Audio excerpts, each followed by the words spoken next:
এক নিমিষেই ৭০ জন নেতার মৃত্যু। কিন্তু এরপর যা ঘটল তা শুনে আপনার গায়ের লোম খাড়া হয়ে যাবে। কেন আল্লাহ তাদের প্রাণ কেড়ে নিয়েছিলেন?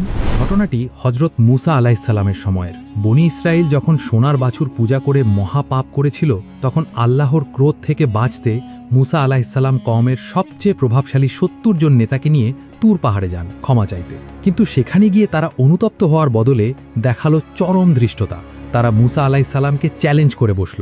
তারা উচ্চস্বরে বলল, হে মুসা, যতক্ষণ না আমরা আল্লাহকে স্বচক্ষে দেখছি ততক্ষণ আমরা তোমার ওপর ঈমান আনব না। তাদের এই অহংকার আকাশ প্রকম্পিত করে তুলল। হঠাৎ কালো মেঘে ঢাকা পড়ল চারপাশ। আকাশ থেকে নেমে এলো তীব্র এক বজ্রপাত, আর জমিন কেঁপে উঠল ভয়াবহ বিস্ফোরণে। কোরআনের ভাষায় একে বলা হয় রাজফা। এক মুহূর্তের মধ্যে সেই ৭০ জন নেতা ঝলসে গিয়ে প্রাণহীন দেহে মাটিতে লুটিয়ে পড়ল। চিৎকার করার সুযোগটুকুও তারা পায়নি।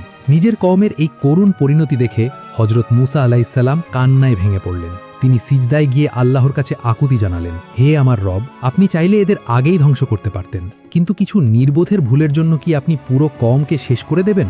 আল্লাহ তার প্রিয় নবীর দোয়া কবুল করলেন। হঠাৎ এক অলৌকিক দৃশ্য দেখা গেল। সেই ঝলসে যাওয়ার মৃত মানুষগুলো নড়তে শুরু করল। এক এক করে ৭০ জন নেতাই আবার জীবিত হয়ে দাঁড়িয়ে গেল। এটি ছিল আল্লাহর কুদরত। এক সেকেন্ডে মৃত্যু আর পরের সেকেন্ডেই জীবন। নিজেদের ভুল বুঝতে পেরে তারা আল্লাহর সামনে মাথা নত করল। এই ঘটনা আমাদের শিখিয়ে দেয় অহংকার পতনের মূল, আর আল্লাহর রহমত তার ক্রোধের চেয়েও বড়। আল্লাহ আমাদের সবাইকে ঈমানের পথে চলার তৌফিক দিন। আমিন।